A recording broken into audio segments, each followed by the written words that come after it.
type of electrodes. So there are 5 types of electrodes are there, like a metal ion electrode, for example, zinc ion. Gas electrode, like hydrogen gas electrode. Metal amalgam electrode, like lead and sodium, potassium, etc. The 4th one is metal insoluble salt electrodes, like silver chloride, which is an insoluble salt of silver.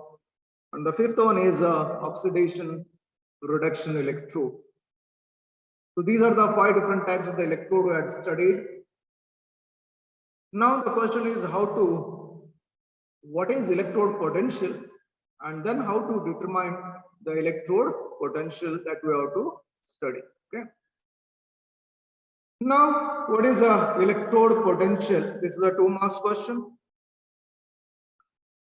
Electrode potential can be defined as the tendency of an electrode to lose or gain electrons when it is in contact with its own arm in the solution is called as the electrode potential. So the electrode potential is a tendency, it is a tendency of electrode to lose or gain the electron. Now the tendency of the electrode to lose the electron, and that is we called as the oxidation potential. And the tendency of the electrode or of gaining the electrons or taking the electrons, that tendency is called as the reduction potential. So here, when the electrode, it loses the electron or it liberates the electron, that potential will be called as oxidation potential. And when the electrode accepts the electron or it gains the electron, that tendency we called as the reduction potential. So you will have 2 different types of the electrode potentials. One is the oxidation, the electrode potential, and the second is the reduction electrode potential.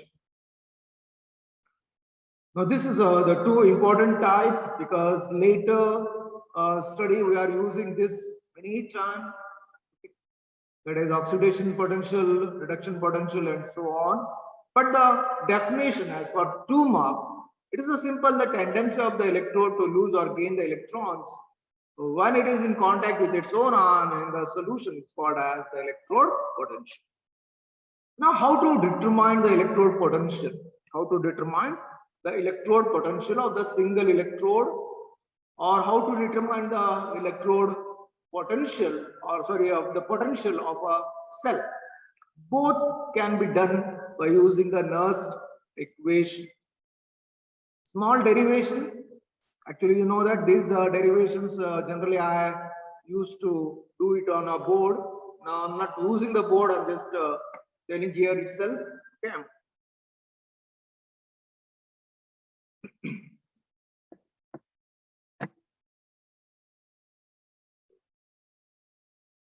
Now that is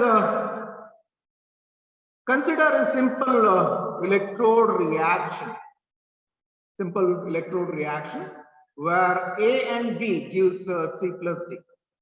A and B gives the C plus D. It's a simple electrode reaction. The change in the free energy for the above process is given by a thermodynamic equation. That is a delta G is equal to delta G naught plus RT ln J. Delta G, change in the free energy. Delta G naught, the change in the free energy in the standard state. R is a constant. The T is a temperature. And this J represent the quotient, the reaction quotient. That's called as the reaction quotient. Sometimes it is represented as J, sometimes it is represented as Q, and so on. So it is called as the reaction quotient. So now the decrease in the free energy is given as minus delta G, which is equal to minus delta G naught minus RT ln G. Once again here, that minus sign simply represent the decrease in the free energy of the reaction, free energy of the reaction. And as I told you that the delta G naught is the change in the free energy, standard free energy, and all the reactants and the products are under the standard state, and the J stand for the reaction quotient. Now, when this J is represented by what is called as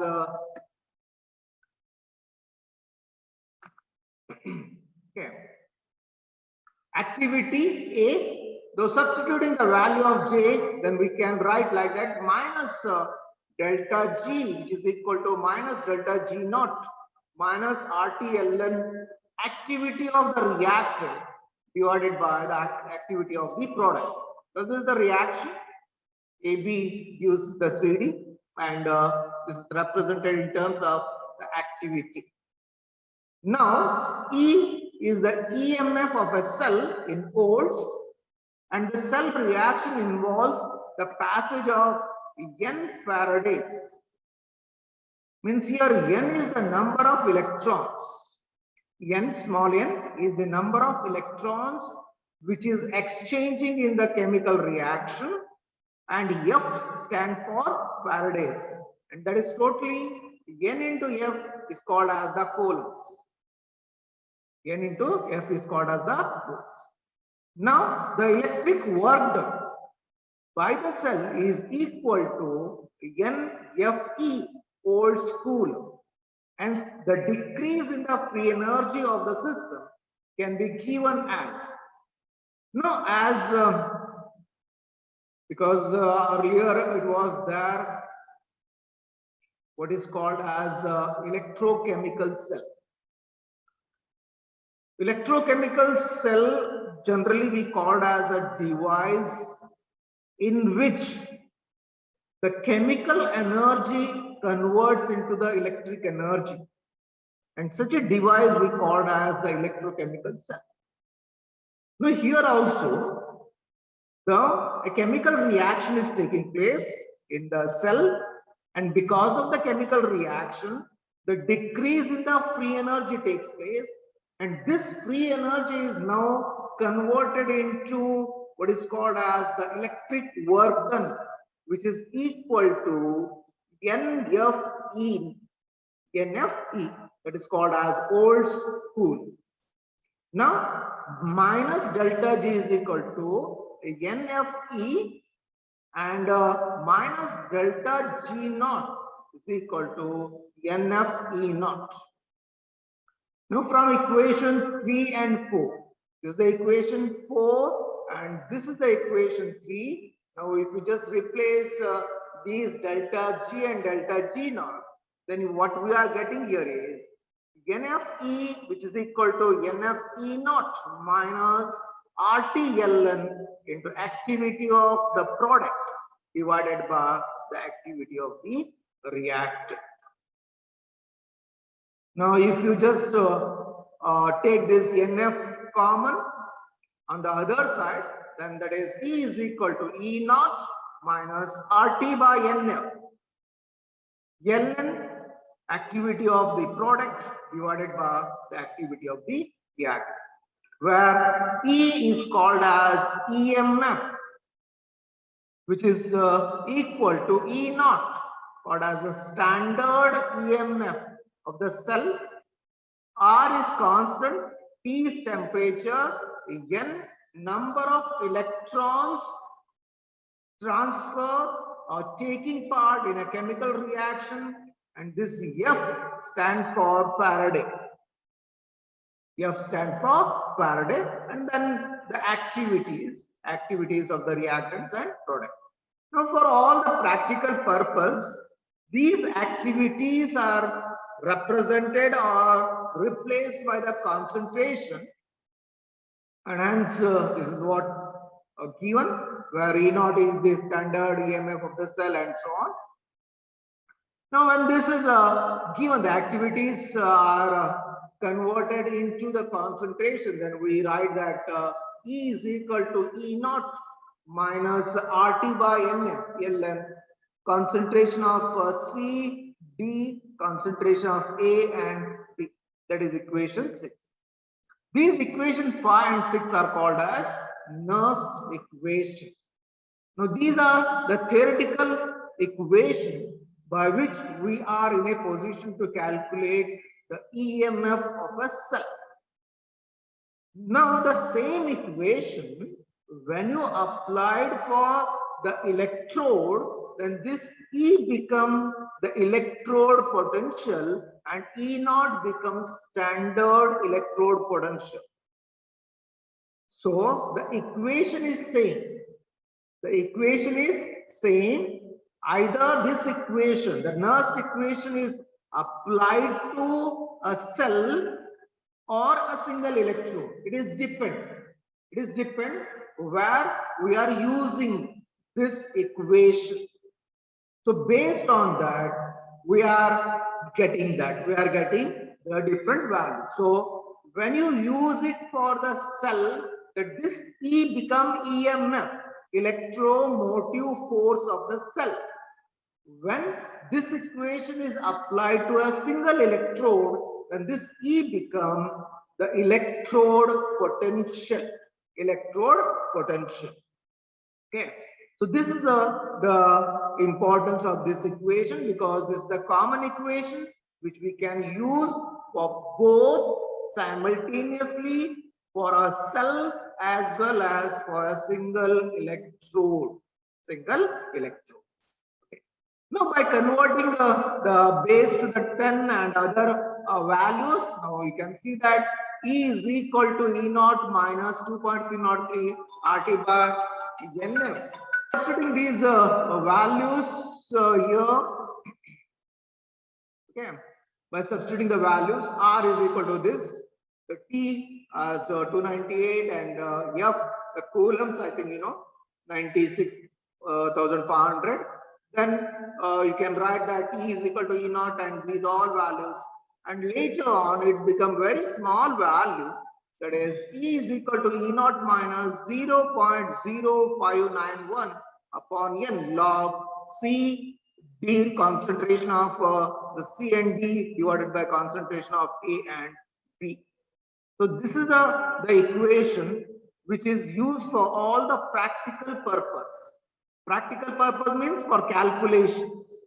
Calculation either for the EMF or the single electrode potential of a electrode. This equation is used for all the practical purpose, where these all constants converted into a very small value, which is we called as 0.0591 upon N and then the log. So this is the Nernst equation.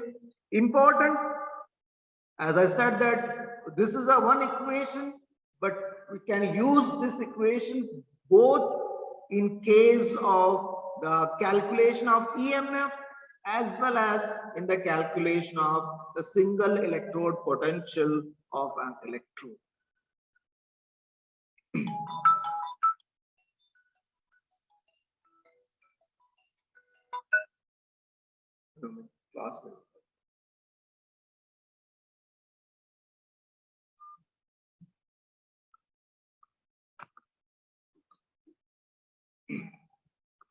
Now, the next part is the reference electrodes. Reference electrode here. So there are two different types of the reference electrode, and one is the primary reference electrode, and next is the secondary reference electrode. Now, what is called as the reference electrode? The reference electrodes are those electrodes which we are using to calculate the electrode potential of unknown electrodes. The electrode potential of unknown electrodes. Because as you know, in a cell, in an electrochemical cell, you will have two electrodes. You will have two electrodes. Now, out of the two, one is the known electrode, and these known electrodes are called as the reference electrodes. By connecting the reference electrode to the another electrode which is unknown to us and whose EMF or the electrode potential has to be calculated, then that is connected in a cell, and then we are connecting that to the potentiometer, and by using the potentiometer we can calculate the EMF of the cell. That is what you had studied at the beginning itself, how to calculate the EMF of the cell. And here, this is what we call as the reference electrode. The electrodes which we are using to calculate the unknown electrode potentials of the electrodes. Such electrodes are called as the reference electrode. There are two types. One is the primary reference electrode and the secondary reference electrode. Now we have to study both because it's a 5 marks question. Important. Generally they are asking about this. So the primary reference electrode is the standard hydrogen electrode. So that is in short form SHE, that is called as SHE. The standard hydrogen electrode is the reference electrode. That's called as the primary reference electrode. Now, already you had studied what is called as the standard hydrogen electrode, and here once again the arrangement is almost same, exactly the same arrangement is same. The glass tube which is having which is perforated at the base and which is having the inlet at the top, and this is inverted into a beaker containing a solution, particularly the hydrochloric acid, and then we are using the platinum electrode which is coated with the platinum block. That is very important. Last time I told you, not only it serves the electric contact, but also it plays very important role in bringing the equilibrium. So this is the equilibrium, what is there, which is taking place on the electrode, that is called as the platinum electrode, which is coated with a platinum black. The explanation is same. The hydrogen under pressure, that's called as a very pure hydrogen. Pure hydrogen in sense, it should not contain even a very small trace of the impurity, not even a trace of the impurity. Very high purity of the hydrogen is bubbled under pressure of 1 atmosphere into a solution of its own ion, that is called as hydrochloric solution of 1 normal or 1 m, that's called as 1 m. And then we are using a platinum as electric contact, Now here the platinum foil is sealed to the platinum wire, and then this platinum wire is used for electric contact. And then, as I said, that the function of the electrode potential, that is platinum electrode, the platinum electrode is not only serves the electric contact, but also to bring an equilibrium between the gas and the ion. Because as you know, when the hydrogen gas is bubbled into the solution, the gas will not remain in the solution, it will escape out. This platinum foil, which is very important in this important role, it absorbs the hydrogen gas, on the surface, then it brings an equilibrium between the ions of the hydrogen which is present in the solution and the gas. And just because of this, what is called as the equilibrium, this hydrogen will have a potential. It gives the potential. Now, what happens here in this case, that in case of this standard hydrogen electrode, orbitally that value has taken as 0. The value has taken as 0 value orbitally. Now, as if you just see, I'm just going back and I'm taking this equation Now we just see this equation, okay? We see this equation. Now, now what is our log 1? Because here the concentration of the hydrogen ion is 1 m or 1 n. Log 1 is 0. So when the log 1 is 0, this entire value becomes equal to 0. So naturally, E is equal to E naught. E is equal to E naught. The electrode potential of the standard hydrogen electrode is equal to E naught, the standard electrode potential of hydrogen electrode. The standard hydrogen electrode potential is orbitally fixed. That E naught of C is orbitally fixed as 0. Orbitally fixed as 0. And therefore, that E, the electrode potential of this electrode is equal to 0. Is equal to 0. Now, this is what is called as the primary reference electrode, and example for the primary reference electrode is the standard hydrogen electrode. Now, the potential of this standard hydrogen electrode is orbitally 0. Orbitally 0. It is taken as 0 value. 0 point, the plus and minus 0.000. Now, the second one, that is the secondary reference electrode. Now, when you have the primary reference electrode, now what is the need of the secondary reference electrode? What is the need of the secondary reference electrode? Because the primary reference electrode, you can see that it is giving all the values, very good. And one more important thing I want to say here is that even today, whatever the value of electrode potential of any electrode you can see in the books or any journals, any international journals, which is calculated on the base of the standard hydrogen electrode. It's calculated the base of the standard electrode potential. Keep it in mind.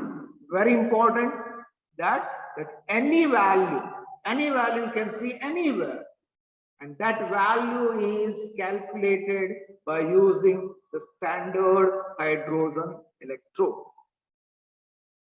Now, as I asked the question, now when you have the primary reference electrode, then what is the need of the secondary reference electrode? The need of the secondary reference electrode is because the standard hydrogen electrode will have its own limitations or its own drawbacks.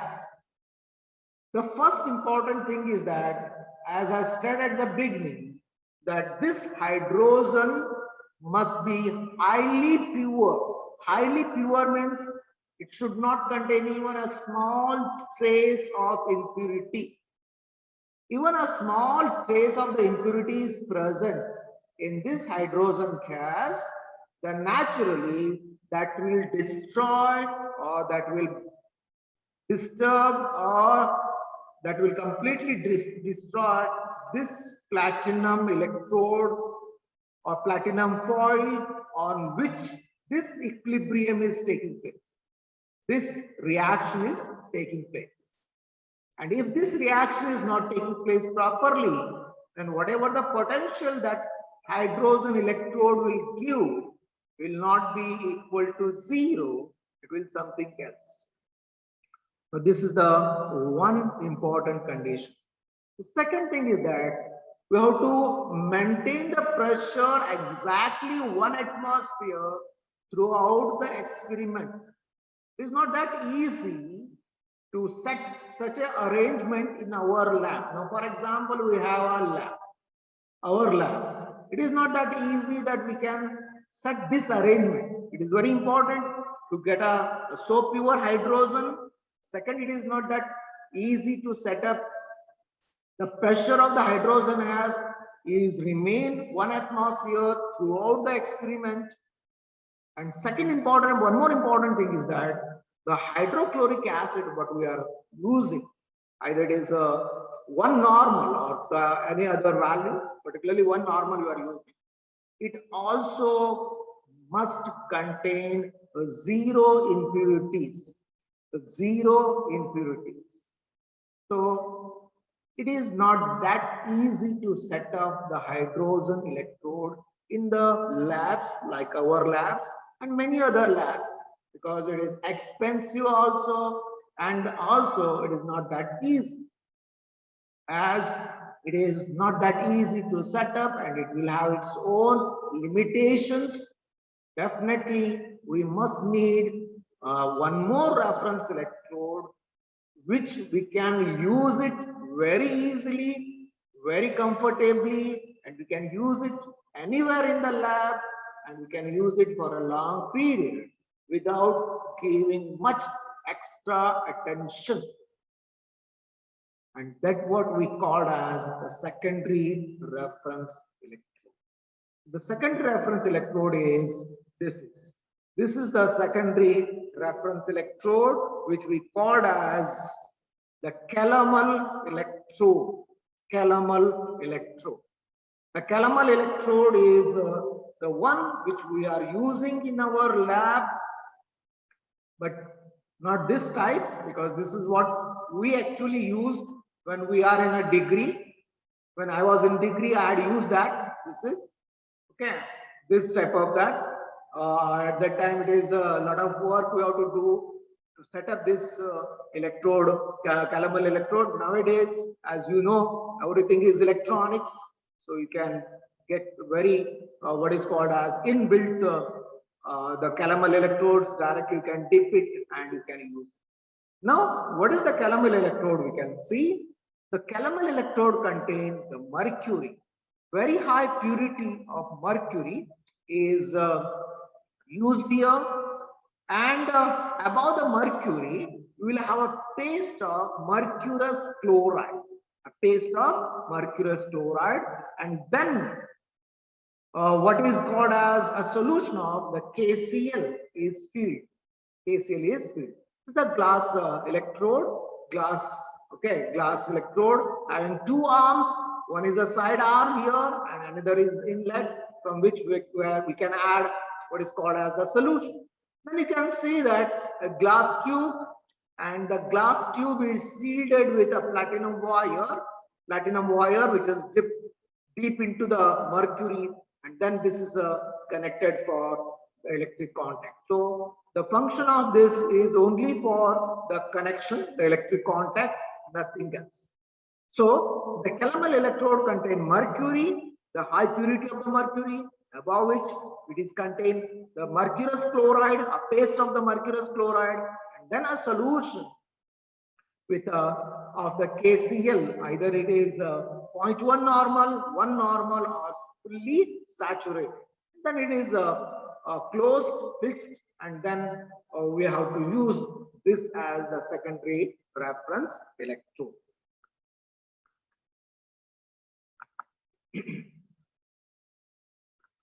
So this is the reference electrode what actually you are using in the lab. I think you know that you had seen this. This is the calomel electrode. This is the calomel electrode what actually you are using in the lab. In the lab, this is using in the lab. Okay. Now this is, as I said, that this is what actually I used when we were in the degree. We were using that. It was not there such type of. Nowadays you can this. It's inbuilt. You have to directly dip. Nothing you can do. Earlier we have to prepare. This is actually we have to prepare. We have to prepare these all things, and we have to do it by our own. But nowadays, as you know that this is the calomel electrode, which is directly dipping the dipping cell. You can directly dip, and you can take the readings. Now, when we use the calomel electrode as a source, now what are the chemical reactions are taking place that we can see? Now, when it is used, or if the electrode reaction involves oxidation, when the mercury, it gives the mercurous ion and the two electrons, mercurous, okay, it is Hg1, not it is Hd, it is Hg1, mercurous, the mercurous, and two electrons. And this mercurous ion, it takes the chloride ions and become mercurous chloride, Hg2Cl, mercurous chloride. So this is the reaction which is taking place when the electrode reaction involves oxidation. Metal to metal ion, this is called as oxidation, the forward reaction. I'm not talking about the backward reaction. I'm talking about the forward reaction. So oxidation reaction. The forward reaction is oxidation reactions, where the electrons liberates. Okay, electrons liberate. The overall is that the two mercury react with the chloride and giving you mercurous chloride and two electrons. So this is the overall reaction when the electrode is involves the oxidation. If the electrode reaction involves the reduction, exactly reverse is taking place. The reverse is taking place, that is this, the reverse. The mercurous chloride gives the mercurous ion and the chloride ion, and this mercurous ion, it takes the two electrons and become mercury. Now that is the same here. You can see, excuse me, this is the reverse of that reaction, the reverse of that. This is a reverse reaction.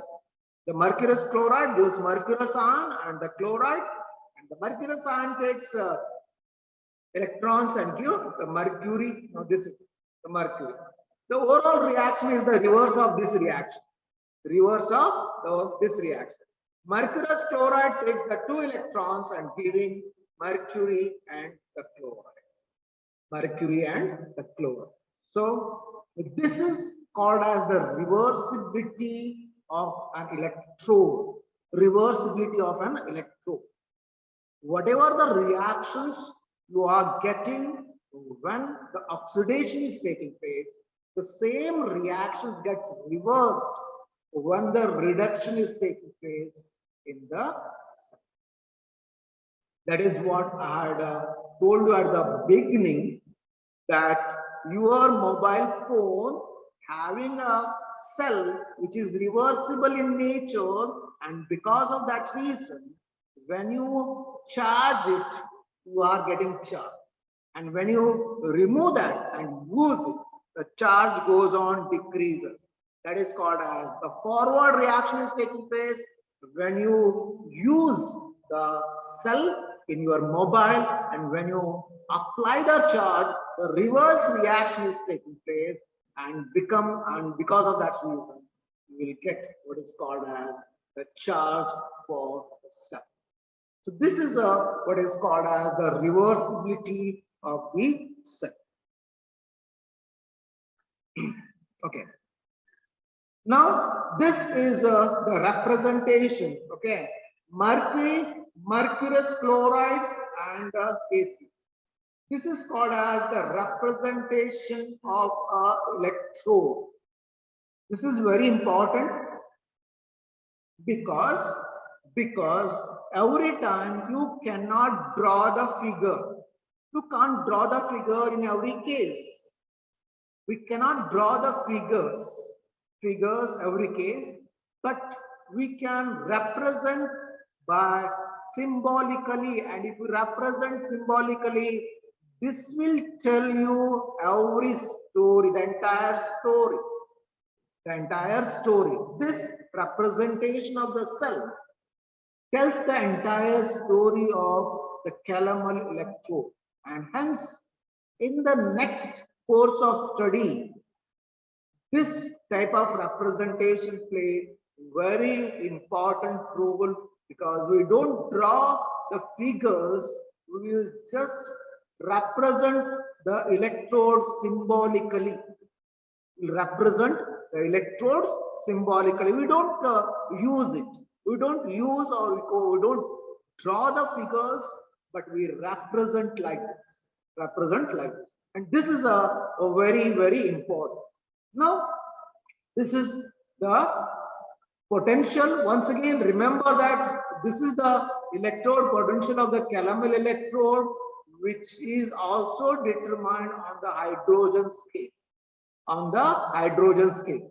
As I said that the hydrogen electrode is one which is used to calculate all the electrode potential of the electrodes, what you can see till today on the in the books or in any journal or anywhere, which is on the hydrogen scale, on the base on the hydrogen scale. So 0.1 KCl gives 3335, 0.3335, 1N gives 0.2810, and saturated gives 0.2424. So last one is important because this is what we are using for the calculation purpose. This is what we are using for the calculation purpose. Now we had studied reference electrode. Now we had studied the different types of the electrodes. The next is how to construct a cell, and by constructing cell, how to determine the standard electrode potentials as well as the standard EMF or EMF of a cell that we'll study in the next class. So I'll stop here. Again,